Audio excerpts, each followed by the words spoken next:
Hello नमस्कार, मैं हूं आशीष और मैं आपका वेलकम करता हूं इंडिया फर्स्ट में। उस्मान हादी की लाश बांग्लादेश में एंटर कर चुकी है और अब असली ड्रामा होने वाला है। अगले 48 घंटे सैटरडे तक पूरा सिचुएशन बांग्लादेश में वोलेटाइल रहेगा।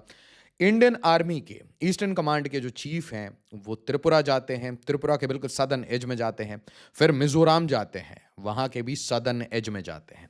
भारत बिल्कुल रिएक्शन नहीं दे रहा, भारत कुछ नहीं कह रहा। भारत ने ऑनवॉय को समन किया था, डांट लगाई थी, उसके बाद से भारत से कोई रिएक्शन आपको नहीं दिख रहा है। भारत एक एक्सट्रीम हाई अलर्ट पे है। भारत के पूरे बॉर्डर्स इस टाइम में जो इंडिया बांग्लादेश बॉर्डर है, they are extremely sensitive. Pray करिए कि बांग्लादेश में जो हिंदू हैं, बौद्ध हैं, ट्राइब्स हैं, क्रिश्चियंस हैं, उनके साथ सैटरडे तक बर्बरता ना हो, क्योंकि उस्मान हादी का बदला ये हिंदुओं से लेना चाहेंगे, टेम्पल से लेना चाहेंगे। प्रे करिए ये कुछ अनटुवर्ड नहीं करते हैं एट बॉर्डर। ये गलती से भी बीएसएफ को चैलेंज नहीं करते, क्योंकि अगर ऐसा कुछ हुआ तो 88 आवर्स में अगर हमने नूर खान एयरबेस पाकिस्तान को घुटने पे ला दिया तो 44 आवर्स काफ़ी रहेंगे 20 किलोमीटर की एक जॉग के लिए। ड्रामा शुरू हो रहा है, पूरी रात ड्रामा चलेगा। मैं आपको रिक्वेस्ट करूंगा इस वीडियो को ज़्यादा से ज़्यादा लाइक, शेयर, हाइप करिए, चैनल को सब्सक्राइब करिए और अरे तरीका हमारा चैनल ज्वाइन करिए ताकि वीडियोस की नोटिफिकेशन इमीडिएटली आपको मिल जाए जब भी मैं लाइव जाऊं या कोई भी अपडेट आए। नाउ यहां ध्यान से देखिए, Sharif Osman Hadi's body arrives in Dhaka. Drama बिल्कुल सिंपल था। एक सेंटेंस में अगर आप इसे समझना चाहें तो मोहम्मद यूनुस को किसी ने यहां पे प्लांट किया था। वो बंदा चाहता है कि भाई भारत को डिस्टेबलाइज किया जाए, बट इंटरनली मोहम्मद यूनुस पे इतना प्रेशर बना दिया बीएनपी ने, अवामी लीग ने, कि इलेक्शन कराओ, इलेक्शन कराओ, इलेक्शन कराओ, तो उसने अनाउंस कर दिया कि फरवरी में इलेक्शन होगा। उस्मान हादी एक ट्वीट करता है, एक फेसबुक पोस्ट करता है। फेसबुक पोस्ट में इंडिया का डिस्टॉर्टेड मैप डालता है। उसके बाद 3 बंदे जो हेलमेट पहन के आते हैं वो इसे ठोक देते हैं। ठोकने के बाद क्या होता है भाई, कुछ लोग बोलते हैं ये रा की साजिश है। टिपिकली ऐसे ट्वीट पाकिस्तानी हैंडल से आ रहे थे। उसके बाद फेसबुक पे एक कतरी जर्नल लिखता है कि इसके पीछे इंडिया है और इंडिया में एस्केप कर गए हैं इसको ठोकने के बाद। इसके बाद इंडिया को बीच में घसीटा जाता है। ऐसी कोई इन्वेस्टिगेशन रिपोर्ट आज तक भारत के साथ शेयर नहीं की गई, भारत को कुछ नहीं बताया गया, बस डायरेक्टली एलिगेशन सोशल मीडिया से लगा। उसके बाद उस्मान हादी इस टाइम तक बुरी हालत में था, तो भाई मतलब वो पास अवे हो चुका था, उसको काफ़ी गोलियां लगी थी। और गोली लगने के बाद आप इतने देर आपकी खोपड़ी में, गली में इतनी सारी गोलियां लगी हैं, आप उसके बाद जीवित नहीं रहते, बट फिर भी इसे आर्टिफिशियल वेंटिलेटर सपोर्ट पे जीवित रखा गया ताकि ये ड्रामा रचाया जा सके। और अब वापस से जुलाई रेवोल्यूशन से बड़ा रेवोल्यूशन बनाने की कोशिश, एंटी इंडिया सेंटिमेंट बनाने की कोशिश, ताकि मोहम्मद यूनुस और इसके जो बंदे हैं ये पावर में रह पाएं और अपने आका, अपने गोरे फंडर का काम कर सकें। और उनका काम बड़ा सिंपल है, आज आपको समझा दूंगा। और इसलिए इंडियन आर्मी के ईस्टर्न कमांड के जो कमांडर इन चीफ हैं, वो जो चीफ हैं, उनके जो बिहेवियर हैं, उनके जो विजिट्स हैं, जो न्यूज़ हैं, उससे आपको कुछ चीज़ें समझ आएंगी। और इस सब के पीछे जैसे ही उस्मान हादी की ठुकाई होती है, तुरंत हसनत अब्दुल्ला स्टेटमेंट दे देते हैं। और आज की स्थिति ये है कि भाई ढाका में ये स्थिति है। रोड पे रिलीजियस नारे लगा के एंटी इंडिया सेंटिमेंट्स बिल्कुल अपने मैक्स पे हैं। आप सोचिए 18 से 20 करोड़ लोग आपके अगेंस्ट हैं।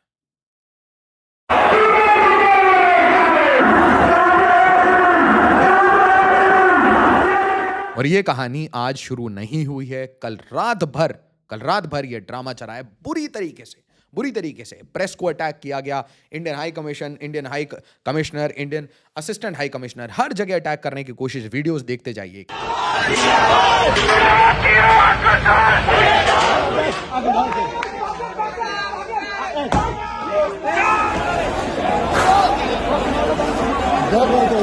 বাংলাদেশের জনগণকে আহ্বান জানাতে চাই আগামীকাল।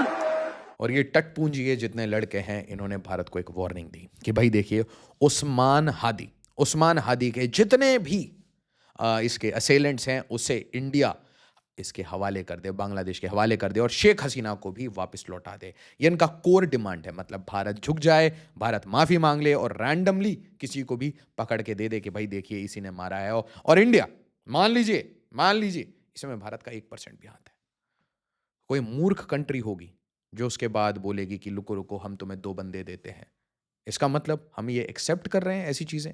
तो ये बिल्कुल ऑर्केस्ट्रेटेड प्लान है इंडिया को कॉर्नर करके, क्योंकि एक कंट्री चाहती है इंडिया को समेटने का, इंडिया को लपेटने का एक लॉन्ग टर्म कॉन्फ्लिक्ट में। पाकिस्तान से नहीं हो पाया, पाकिस्तान तोड़ दिया गया, 88 आवर्स में आराम से शांति आ गई।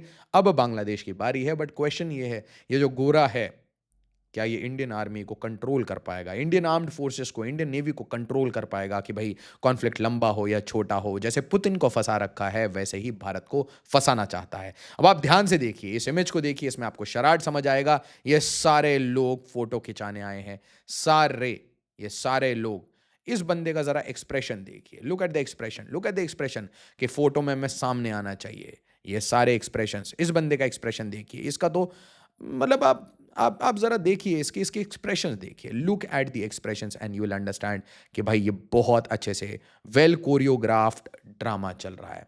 बांग्लादेश में इस टाइम में क्योस शुरू हो चुका है, ये क्योस रात भर चलेगा, एंड दैट इज वाई मैं आपको बोल रहा हूँ, प्रे फॉर बांग्लादेशी हिंदूज। आप कमेंट में इसे डालिए, let's together pray for Bangladeshi Hindus. और एक बड़ी अनफॉर्चुनेट रियलिटी है, भारत सरकार की कोई पॉलिसी नहीं है अबाउट हिंदूज। अगर कोई कंट्री इस दुनिया में नहीं बची जहां हिंदू हैं, कोई हिंदू कंट्री नहीं है। मल्टीपल इस्लामिक कंट्रीज हैं, मल्टीपल क्रिश्चियन कंट्रीज हैं, बुद्धिस्ट कंट्रीज हैं। दुनिया में एक भी अब ऐसी कंट्री नहीं बची जो कि हिंदुओं को शरण दे, जो कि हिंदुओं के लिए आवाज़ उठाए, जो कि सिखों के लिए आवाज़ उठाए, जो कि बौद्धों के लिए आवाज़ उठाए, इन सब के लिए आवाज़ उठाए। ये हमारी धरती है, ये हमारी भूमि, हम यहाँ से जन्मे हैं, और यहाँ से जन्मे हुए लोग वो अननेसेसरी बॉर्डर्स के कारण एक, मैं क्या कहूँ, एक मूर्खता भरा एक पार्टीशन, जिसमें पता नहीं किसने क्या दिमाग लगाया, वो लगा रखा है। और इसके कारण आज देखिए हमारे ब्रेव हार्ट्स को इतने बड़े बड़े चैलेंजेस लेने पड़ते हैं। अब आप देखिए लेफ्टिनेंट जनरल साहब कहाँ जाते हैं, तो भाई ये बीएसएफ के साथ, असम राइफल्स के साथ, स्पीयर कोर के जीओसी के साथ मिलके कहाँ जाते हैं भाई? तो त्रिपुरा के एज पे जाते हैं। अब त्रिपुरा के एज पे आप क्या करेंगे? तो फिर अगला ट्वीट आ जाता है कि भाई लेफ्टिनेंट जनरल साहब सेम सेम अपनी फॉर्मेशन लेके बस पहुंच गए थे इस बार मिजोरम। तो मिजोरम और त्रिपुरा के एज पे पहुंचते हैं, और उसके बाद आपको ये पूरी कहानी समझ आएगी। The whole and sole game was, इसका एक बहुत क्लियर गेम है। कुछ तो कारण होगा, कुछ तो कारण होगा कि मिजोरम के गवर्नर हैं जनरल वी के सिंह। जनरल वी के सिंह को क्यों मिजोरम का गवर्नर रखा गया? क्योंकि भाई इनका एक गेम प्लान था। इस पूरे एरिया में रेडिकल एलिमेंट्स, ये जितने भी आपको रोहिंग्या मिलते हैं, इनको ट्रेन करके घुसाओ त्रिपुरा में, मिजोरम में, मणिपुर में, इसको डिस्टेबलाइज करो। और सेकंड इनका जो एरिया था, टारगेट एरिया, वो था Lalmonirhat, and to destabilize India's north east via Siliguri corridor. और इसीलिए ये स्टेटमेंट्स बार बार आए कि भारत के नॉर्थ ईस्ट को काट देंगे, we are the guardian of ocean. आप क्लैरिटी से समझिए। और वही गोरा आज खुश नहीं है। क्यों खुश नहीं है? क्योंकि भाई उसके ऑब्जेक्टिव्स कंप्लीट नहीं हो पाए, और इसलिए उस्मान हादी को मार दिया गया, ताकि एंटी इंडिया फीलिंग्स को फिर से रिवाइव किया जा सके, और फिर से पावर में रह जाए यूनुस, और फिर से बांग्लादेश को तालिबान के डायरेक्शन में ले जाए। और सोचिए आप जरा, यहां पे ओपन सोर्स इंटेल से आप बात आ रही है, Indian army setting up large military base near Indo Bangladesh border in Mizoram, GOC of 17 mountain strike corp set to survey the area. Just think about it, आप यहां पे एक बड़ा सा मिलिट्री बेस, एक स्ट्राइक कोर यहां पे क्यों लगाना चाहेंगे? कहेंगे तो आपकी भाई एक मिलिट्री बेस है, ये कैंटोनमेंट है, ये एक छोटा सा आउटपोस्ट है, बट एक्चुअल कारण आप और मैं बहुत अच्छे से समझते हैं। साथ ही साथ अब बांग्लादेश में एक बहुत बड़ी क्राइसिस है कि भाई यहाँ पे बड़ी सारी नदियाँ होती हैं, इसलिए इट्स डिफिकल्ट। बट अगर आप इन दो लोकेशंस को देखेंगे, top north and top south east, जो कि भारत के एरिया ऑफ इंटरेस्ट में आता है, एक है रंगपुर डिवीजन और दूसरा है ये कॉक्स बाजार वाला इलाका, चट्टोग्राम वाला इलाका। दोनों एरिया को अगर आप क्लोजली देखेंगे तो आपको समझ आएगा काफ़ी ड्राई एरियाज हैं, इतनी अच्छी बारिश नहीं है खासम, और कोई ऐसी पेरिनियल रिवर जो कि परेशान करें।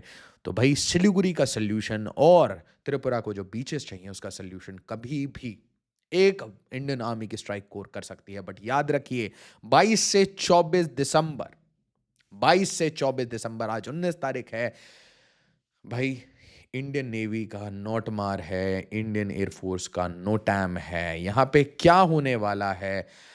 ये नोटैम इंडियन आर्मी के लिए है, इंडियन एयरफोर्स के लिए है, और यहाँ पे मिसाइल टेस्ट होने वाला है या क्या होने वाला है, यू नेवर नो। और साथ ही साथ याद रखिए, जितने देर ये सिंगापुर में था, नैरेटिव बन चुका था, इसने भारत के मैप को डिस्टॉर्ट किया, फिर अपने आप को इसे इसे ठोका गया, और ठोकने के बाद क्या होता है, सारा ब्लेम भारत पे डल जाता है, और फिर ये बढ़िया-बढ़िया पोस्टर बनते हैं, वी आर हादी, और फिर भई सिक्योरिटी फोर्सेस लगाए जाते हैं ड्रामा करने के लिए। बट सिक्योरिटी फोर्सेस के होने के बावजूद, बांग्लादेशी आर्मी के होने के बावजूद, पुलिस होने के बावजूद, इनके मुँह के सामने बिल्डिंगों को आग लगाया जाता है। भई ये इतने बड़े-बड़े लोग हैं, इतनी ज्ञान भरी बातें कर रहे हैं, पाकिस्तान इनको बैक कर रहा है, तुर्की इनको बैक कर रहा है, अमेरिका इनको बैक कर रहा है, चाइना इनको बैक कर रहा है, और इनकी सिर्फ़ एक स्ट्रैटेजी है कि भई ऐसे सोशल मीडिया टैंट्रम्स को यूज़ करके ये बांग्लादेश में और दिन पावर में रह सकें, और दिन पावर में रह के एंटी इंडिया काम कर सकें।